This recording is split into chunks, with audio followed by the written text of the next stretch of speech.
This is Citizen Live at 1. A very good afternoon and thank you for joining us. I'm Hussein Mohammed. Now, President Uhuru Kenyatta has called on all leaders from across the political divide to embrace unity and shun divisive politics that he says is steering the country in the wrong direction. Speaking during the 12th Annual National Prayer Day, the President was accompanied by his deputy, William Ruto, said it was time that leaders handle politics soberly. Speaker after speaker, they functioned, that included businessmen and members of the diplomatic corps, called on the leaders to steer the country forward without hatred. Kenya is the new front door for Africa, and our company is dedicated to pushing that door wide open. East Africa's future is very bright, and I truly believe now is the time to be flocking to Kenya and not fleeing its borders. You know, we know that terrorism is a terrible scourge, and it must be defeated. But we must shun the political finger-pointing and become part of the solution. We must all unite. We must work together to make it too hard for terrorists to operate in our spaces. A safer and more secure nation is everyone's responsibility, not just the job of Kenya's security forces. You know, I've experienced the devastating effects of terrorism. I experienced it when the United States was attacked on September 11th of 2001. On that morning, I was at work in the Pentagon. My room shook as the third hijacked aircraft crashed into our building just a few hundred meters away from my office. The alarm sounded, smoke filled the corridors. People rushed to help wounded, to evacuate the building. As I thought about that attack and my near brush with death, I reflected about that little line that would someday be on my tombstone. That dash that would separate my birth date and my death date. You know, God determines the beginning and the end dates, but we make the human choices that determine the earthly and significance, the legacy of our dash.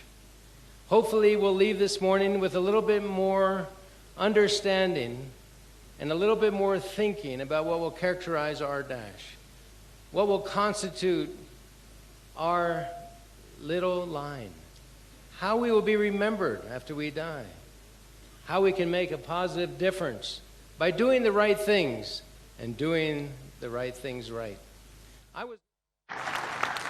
Because as I said in the beginning, and I say it in my conclusion, God has never and will never abandon Kenya. We should ask ourselves, have we abandoned God? And if we haven't, let us put into practice at the individual level, as Ambassador Gratian said here, at an individual level, let us put into practice what we have said at this great gathering. May God give you a fantastic day, a great year, and may He continue to look after and protect this great nation and her people. Thank you very much.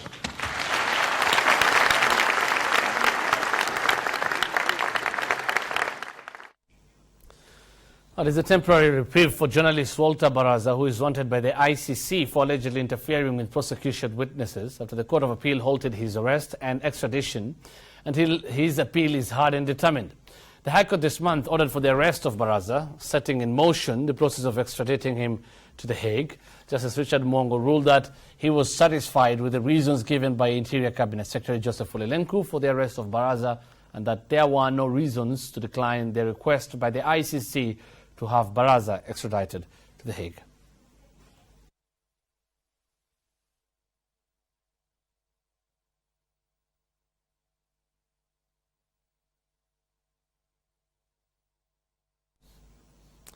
A probe into allegations leveled against Kericho Governor Paul Chepkwony enters the second day today. Our Kendagoro Boria is live there now, and we join him live on phone. Kendagoro, last time we checked, the defendant, which I think is the County Assembly of Kericho, was saying what happened or giving their side of the story. Have they finished? Well, good afternoon to you, Hussein Mohammed.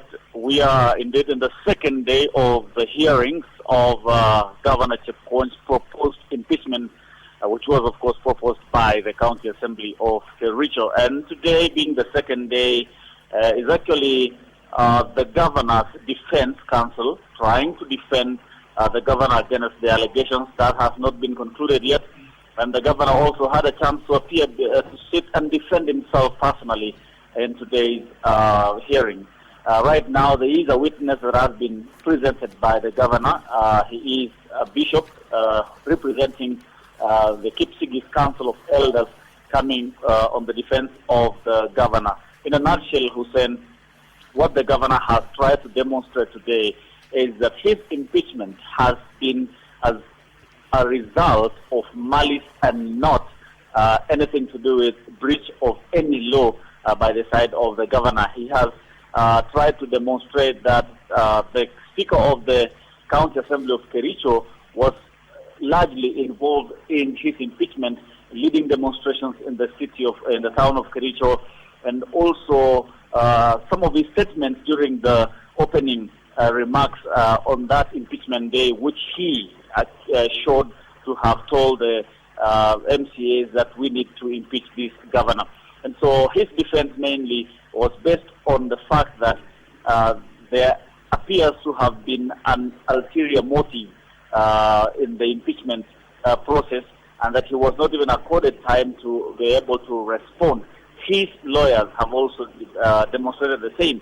Another allegation that was made by the governor is that at some point a female member of the county assembly came and demanded for huge sums of money. Apparently, they had asked the governor to pay each MCA 500,000 shillings in order for him not to be impeached. Those are just allegations and claims of the governor. And he says he has recordings from the Safaricom to that effect, showing that there was a lot going on during that impeachment process. But the Senate has insisted, that the special committee is insisting, that at this time of point, when the governor needs to respond specifically to the allegations and not the process of impeachment and whether there was any other motive.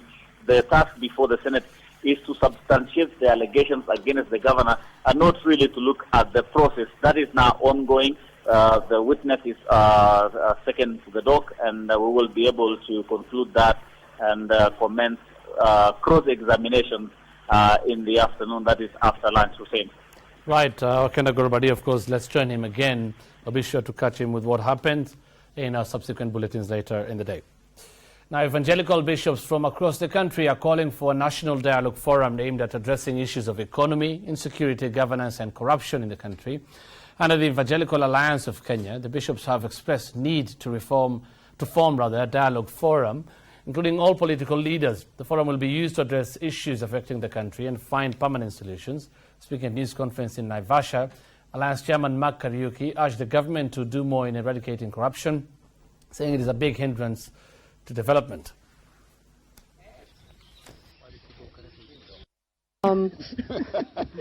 Yeah. We urge all Kenyans to be tolerant with one another, and in particular we specifically urge politicians to avoid hate speech that is likely to create acrimony, that is likely to incite the people towards violence.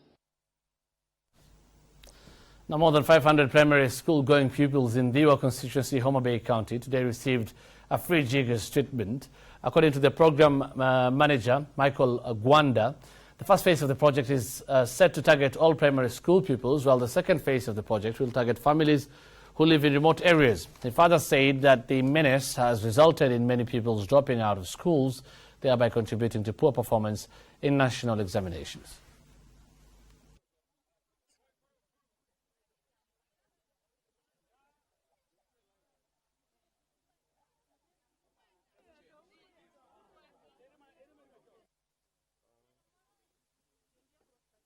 Most of our schools are still having Zika-infected pupils and primary schools as a result of bad infrastructure. And as you can see, the schools, the classes really don't look good. Some of the pupils are still seated on the floor as they learn.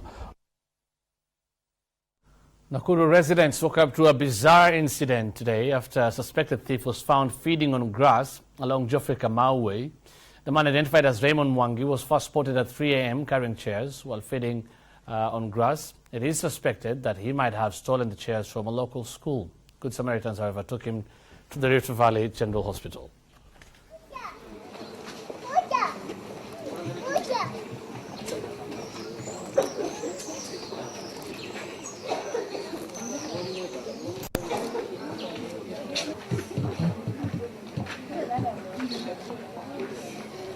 Nafurahia kuonekana akikula nyasi mchana. Juu vijana wanatuhangaisha sana. Mpaka wanafundisha wamama. Pahali aliimbia ndiye amekuja kukula nyasi. Naona ile mambo ambayo iko hapa ni mambo mbaya kabisa tafadhali. Hata wale watu wako hapa wae fuso. Kwa hivyo ukiguza kitu ya mtu ya yenyewe unaona wewe mwenyewe unajionea na macho yako. Hatujui huyu anashika nini kitu ya yenyewe, lakini tunaona kwamba yeye sio mtu mzuri. The federal government of Somalia on Wednesday signed a peace agreement with Jubaland in Addis Ababa, Ethiopia. The deal comes after week-long deliberations and includes the recognition of Jubaland's administration by the federal government. The deal will also see the gradual integration of Jubaland's militia into the federal army while allowing Jubaland to have its own police force. Willis Raburu tells us more.